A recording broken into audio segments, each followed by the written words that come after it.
Hello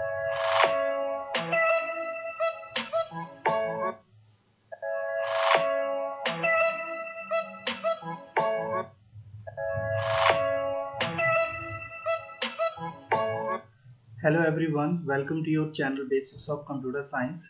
आज हम class 10th science subject का एक न्यूमेरिकल सॉल्व करेंगे। सबसे पहले आपने क्या करना है, इस चैनल को सब्सक्राइब करना है और वीडियो को लाइक और शेयर कर देना है, ठीक है। आज का जो न्यूमेरिकल है वो कुछ इस तरह से है। A current of 0.5 ampere is drawn by a filament of an electric bulb for 10 minutes. Find the amount of electric charge that flow through the circuit. यानी कोई सर्किट है, उसके साथ हमने एक इलेक्ट्रिक बल्ब जो है वो अटैच किया हुआ है, ठीक है। और उसके साथ एक स्विच होगा। जैसे हम स्विच को ऑन करते हैं तो 10 मिनट के लिए मतलब करंट जो है वो सर्किट में फ्लो करता है और जिसके कारण आपका बल्ब जो है वो ऑन रहता है, ठीक है। तो ये पूछ रहा है कि अगर 0.5 एम्पियर का करंट 10 मिनट के लिए उस पूरे सर्किट से फ्लो कर रहा है, तो बताइए कि कितना इलेक्ट्रिक चार्ज जो है 10 मिनट में उस सर्किट से फ्लो किया गया। ये आपसे क्वेश्चन पूछ रहे हैं, ठीक है। बिल्कुल सिंपल है। तो इसके लिए हम सिंपल सा एक डायग्राम लेंगे। जैसे सपोज ये बल्ब है, इसके साथ हम बैटरी अटैच करेंगे और साथ में एक स्विच, ठीक है। तो सबसे पहले हम वायरिंग कर देंगे। जैसे पॉजिटिव टर्मिनल से हम स्विच की ओर जाएंगे, स्विच से बल्ब एंड देन फिर नेगेटिव टर्मिनल। ओके, सो जैसे ही हम स्विच को ऑन करेंगे तो जो इलेक्ट्रॉन का फ्लो है, यानी ये जो इलेक्ट्रिक चार्ज है वो पॉजिटिव टर्मिनल से नेगेटिव टर्मिनल में फ्लो करना शुरू करेगा, यानी पॉजिटिव टू नेगेटिव फ्लो करेगा ये। और पूरे 10 मिनट के लिए ये जो फ्लो है वो चलता रहेगा, ठीक है। तो यहाँ पे जो करंट की वैल्यू है वो दी गई है हमारे पास 5.5 एम्पियर, ठीक है। सो करंट की बात करें तो करंट होता है हमारा the charge per unit time, यानी एक पर यूनिट टाइम में कितना चार्ज जो है वो फ्लो किया गया उसको बोलते हैं हम करंट, ठीक है। Q is the charge, electric charge, and T is the time. इसको ले लेते हैं हम इक्वेशन 1। अब आगे क्या करेंगे हम, यहाँ पे जो दिया गया है, जैसे यहाँ पे आई हमारे पास है 0.5 एम्पियर और टाइम है हमारे पास 10 मिनट्स। क्योंकि टाइम को हम सेकंड्स में लेते हैं इसलिए हमें 10 मिनट्स को सेकंड में कन्वर्ट करना पड़ेगा और इसको सेकंड में कन्वर्ट करने के लिए हमें इसे 60 सेकंड से मल्टीप्लाई करना पड़ेगा। सो हमारे पास टाइम आ गया 600 सेकंड्स, ठीक है। फिर हम इक्वेशन 1 का यूज करेंगे और वहां से हमारे पास जो चार्ज है वो आ जाएगा करंट मल्टीप्लाई टाइम। सिंपली हमने वैल्यूज को पुट करना है और इसको हम थोड़ा सा और कैलकुलेट करेंगे तो इसको लिख सकते हैं हम 5 डिवाइडिंग बाई 10 मल्टीप्लाई 600।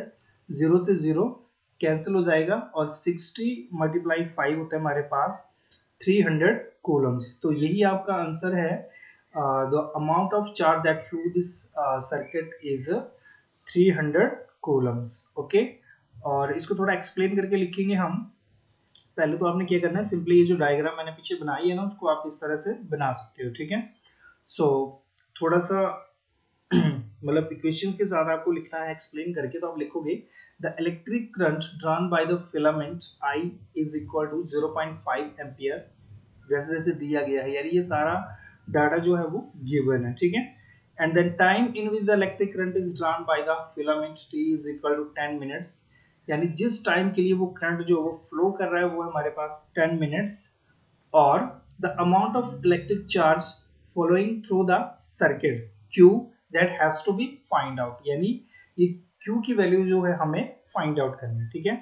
तो बिल्कुल सिंपल है, I is equal to Q by T। इसको हम देंगे इक्वेशन नंबर 1।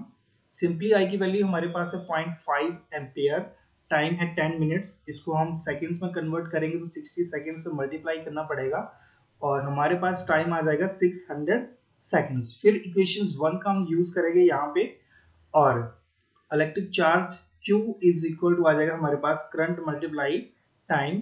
वैल्यूज को पुट करना है, फिर इसको फिर और हमने कैंसिल आउट करना है, मतलब सॉल्व करना है। सॉल्व करने के बाद हमारा आंसर आ जाएगा 300 कूलम्स। ओके, और इसी आंसर को हमें जब हिंदी में लिखना होगा, हिंदी में क्वेश्चन भी कुछ इस तरह से आएगा, ठीक है। और इसके लिए हम सिंपली लिखेंगे द फिलामेंट द्वारा खींची गई विद्युत धारा I is equal to 0.5 ampere, यानी उस फिलामेंट से कितना करंट जो वो फ्लो कर रहा है वह समय जिसमें फिलामेंट द्वारा विद्युत धारा खींची जाती है, यानी जिस टाइम के लिए उस सर्किट से या उस फिलामेंट से इलेक्ट्रिक चार्ज फ्लो होता है वो टाइम है 10 मिनट्स, और सर्किट के द्वारा फ्लो होने वाले इलेक्ट्रिक चार्ज Q जो हमें फाइंड आउट करना है। तो फिर से हम I is equal to Q dividing by T, equation 1, I हमारे पास 0.5 ampere, T is 10 minutes, seconds में कन्वर्ट करेंगे तो टाइम आ जाएगा हमारे पास 600 सेकंड्स। देखो ये थर्ड टाइम बता रहा हूँ मैं, तो ज़्यादा कुछ एक्सप्लेन करने की जरूरत है नहीं, ठीक है। ये सिंपली बता रहा हूँ कि हिंदी में इस तरह से लिखना है आप लोगों ने, और फिर इक्वेशन 1 का यूज करेंगे, then Q is equal to I multiply T, simply putting the values, and then we will get 5 dividing by 10 multiply 600, then cancel out 0 and 0, so we will get 300 coulombs। so ये आपका answer है। I hope आपको समझ में आ गया होगा कि अगर इस तरह का क्वेश्चन एग्जाम में आएगा तो आपको किस तरह से सॉल्व करना है। Thank you very much.